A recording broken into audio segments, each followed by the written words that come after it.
Korah's rebellion.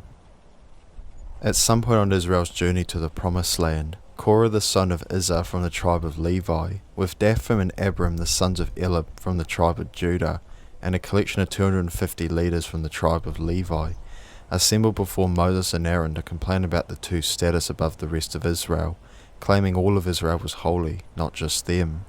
Moses was shocked when he heard this. He fell to the ground and instructed Korah and his company to return the next morning with censers, containers used to burn incense and carry coals for religious ceremonies, filled with burning coals and incense, and place them before God, who will decide who is holy and who is not. After this, Moses scolded Korah and the Levites with him for their treachery, condemning their ungratefulness towards God, for blessing them with his exclusive priestly line, and their attitude towards Aaron. Moses then turned to Dathan and Abiram, but they refused to listen. The pair accused Moses of fabricating the promise of taking them to a fertile and spacious land. Rather, he brought them into the wilderness to die. Moses became very angry with the pair for their tumultuous and blasphemous response, asking God to disregard the offering they were to bring as part of Moses' challenge. Moses finally reiterated the details of his challenge to Korah, Dathan, and Abiram and the 250 present. Korah, Dathan, and Abiram and the 250 returned to the tent of meeting with the censers. God appeared and told Moses and Aaron to leave so he could destroy the men in front of them. Moses pleaded with God to spare the men the free Korah, Dathan, and Abiram brought, as they had not sinned in this situation. God agreed and commanded Moses and Aaron to distance themselves from the free and informed the 250 to do the same. Dathan and Abiram heard of Moses' decree and came to see him, bringing their families with them.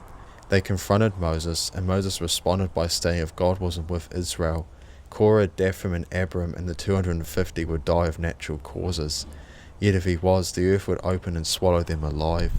Immediately after Moses' speech, the earth opened and swallowed the free men and everything they had, and the 250 elders who had joined them were consumed with fire, were offering their sacrifices to God. On the command of God, Eleazar the priest dumped the coals from the 250 censers outside the camp, and broke down the censers into bronze sheets for the altar, all as a sign for Israel not to cross God or disobey his ways.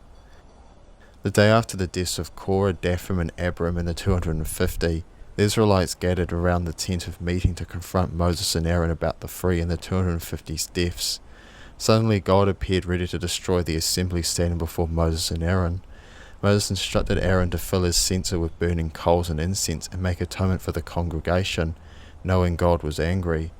The plague God sent had already started while Aaron was filling Moses' order. He ran into the middle of the people and atoned for their sins while standing in between the living and the dead. The plague killed 14,700 Israelites, ending Korah and Israel's rebellion. In conclusion, Korah and his co-conspirators' attempted mutiny against Moses and Aaron was a flawed and misguided attempt to prove a point that didn't exist. Korah, Dathan, and Abiram and the 250 elders had deluded themselves into believing God valued Moses and Aaron over them, causing the friction and Korah to claim, "The whole community is holy, every one of them, and the Lord is with them."